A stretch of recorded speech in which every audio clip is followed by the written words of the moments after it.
Mananatiling world's biggest rice importer ang Pilipinas ngayong taon at maging hanggang sa taong 2025. Batay ito sa pagtaya ng United States Department of Agriculture dahil sa patuloy na epekto ng El Nino, La Nina at mga kalamidad sa bansa.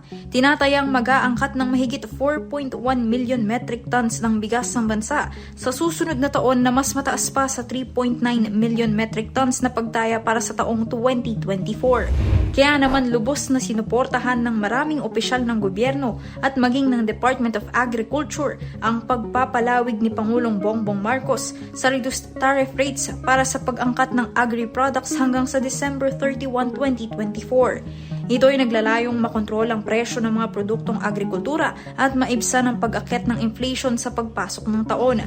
Pero nananatiling hamon pa rin ang masolusyonan ng problema sa pagtaas ng presyo ng mga agri-products lalo na ng bigas ngayong patapos na ang taon.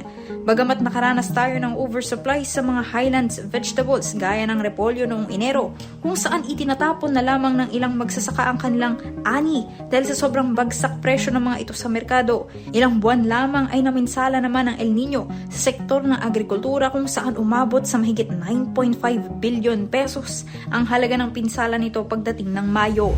Umabot sa 163,694 hectares sa 13 rehiyon sa bansa ang naapektuhan ng naturang weather phenomenon. Naramdaman din maging sa poultry industry kung saan ang mga manok ay namatay at ang laki ng itlog nito ay apektado ng matinding init. Naging dagok naman para sa swine industry ng bansa ang paglaganap ng African Swine Fever o ASF, lalo na sa lalawigan ng Batangas kung saan nagdeklara ng state of emergency dahil sa paglaganap nito. Naayon pa sa isang pananaliksik mula sa UP Los Baños School of Environmental Science and Management, umabot na sa mahigit 33 billion pesos ang pinsala ng ASF sa mga bubuyan sa Batangas. Kaya naman agad na minadali ng Department of Agriculture ang pagkakaroon ng bakuna kontra ASF para sa mga lugar na tinamaan ng naturang sakit. Pero hindi pa nga natatapos ang problema sa importasyon at ASF na nalasa naman ang sunod-sunod na bagyo sa bansa at muling napuruhan ang sektor ng agrikultura. Sa ulat ng National Disaster Risk Reduction and Management Council nitong December 4, 2024, higit sa 784 million pesos ang inabot na pinsala sa agrikultura ng bansa mula sa bagyong Nika, Ophel at Pepito pa lamang. Kaya naman nakatakdang muling mag-angkat ang Pilipinas ng bigas at iba pang agri-products upang matiyak ang food security ng bansa sa paparating na bagong taon. At bilang pagtitiyak na hindi ito maabuso, isinabatas ni Pangulong Bongbong Marcos ngayong taon ang Anti-Agriculture Economic Sabotage Act na naglalayong maparusahan ang mga smugglers at hoarders ng agricultural food products kabilang na ang mga kartel.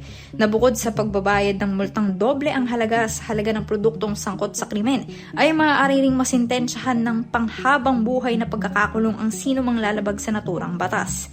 Kaya naman sa pagpasok ng panibagong taon, titignan natin kung gaano ka-epektibo at paano i-implementa ng pamahalaan ng batas na ito para matiyak na hindi maiiwan ang sektor ng agrikultura sa patuloy na progreso ng bansa tungo sa kaunlaran at modernisasyon. Para sa DZRH Rewind 2024, ito si Jackie Resio ng DZRH, una sa Pilipinas, una sa Pilipino.